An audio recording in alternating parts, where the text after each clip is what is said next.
Sex and Intuition, Part 2 of a 3-part series. Power, Choosing Myself.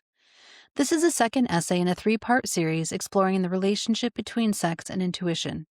In Part 1, I wrote about surrender, how during a season of divorce and relentless responsibility, surrender became a form of nervous system relief. It was where I could finally exhale. But relief is not the same serenity. Power is what came next, and power required a different kind of courage. For a long time, I believed yielding was my strength. I knew how to soften into a moment. I knew how to anticipate what someone else might want before they articulated it. I knew how to make a room feel easy, how to move with the current of attention rather than disrupt it. That skill made me desirable. It made me adaptable. It made me feel open and expansive. It did not make me sovereign. Not fear, not danger, just a clean, quiet no. I remember the brief flicker of surprise. This doesn't make sense, I thought. By every external metric, this is desirable. For a split second, the old habit surfaced. Smooth over the hesitation, reinterpret the signals as nerves, continue forward because it's easier than interrupting the flow. Instead, I paused internally. I let the contraction exist without overriding it. I stayed with my breath. I allowed the signal to stand. And in that space, something powerful emerged. Not defiance, not resistance, alignment. I realized I felt more powerful honoring my own internal boundary than I would have felt continuing the interaction. More steady, more centered, the energy that might have been dispersed outward in performance remained inside me. That experience reframed years of conditioning. I've written before about my early adulthood, about how during sex I would think of a friend who had never experienced an orgasm, and my own would come more quickly, as if I needed to dedicate it to someone else in order for it to happen, as if pleasure required an offering, as if it did not fully belong to me.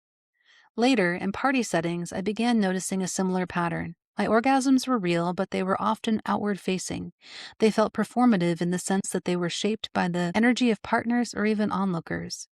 They were collaborative, communal, responsive, but rarely centered in my own internal experience. As I began turning inward more intentionally, something fundamental shifted. I started to recognize that every sensation in my body is generated by me and for me. Every emotional response arises within my nervous system. No one else creates it. No one else owns it. No one else is responsible for it. That realization was quietly radical. If the experience is mine, then authorship is mine. If pleasure arises within me, it does not need to be dedicated, offered, or curated for anyone else. If desire moves through my body, it can be directed from within rather than negotiated from the outside. I began to see myself not only as the participant in an experience, but as both creator and experiencer. The locus of power shifted inward. And something interesting followed. As I became clearer, as my yes grew more enthusiastic and my no more precise, I noticed that others seemed to respond differently to me. There was less grasping in my energy, less seeking of validation. I felt grounded, coherent, self-contained. That coherence read as confidence. It read as magnetism. It was as if reclaiming my internal authority made me more attractive, not less. Power, I came to understand, is not loud.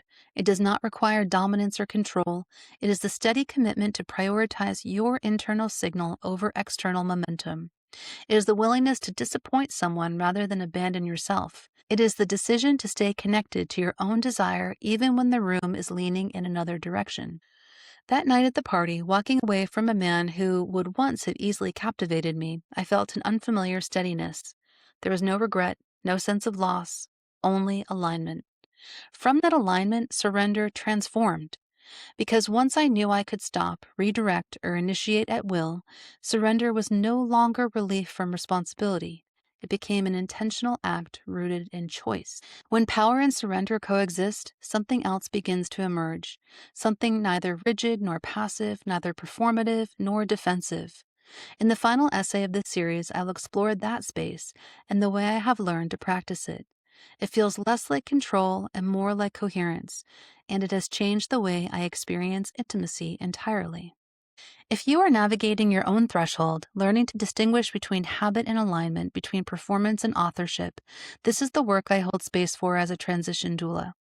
These conversations are never just about intimacy. They're about serenity, nervous system safety, and reclaiming the authority of your own experience during seasons of change. If this series resonates, you can deepen into the work by becoming a subscriber, liking, sharing, or booking a session at www.goddessintraining.online. Every act of reciprocity helps sustain this space where we explore the thresholds that shape us.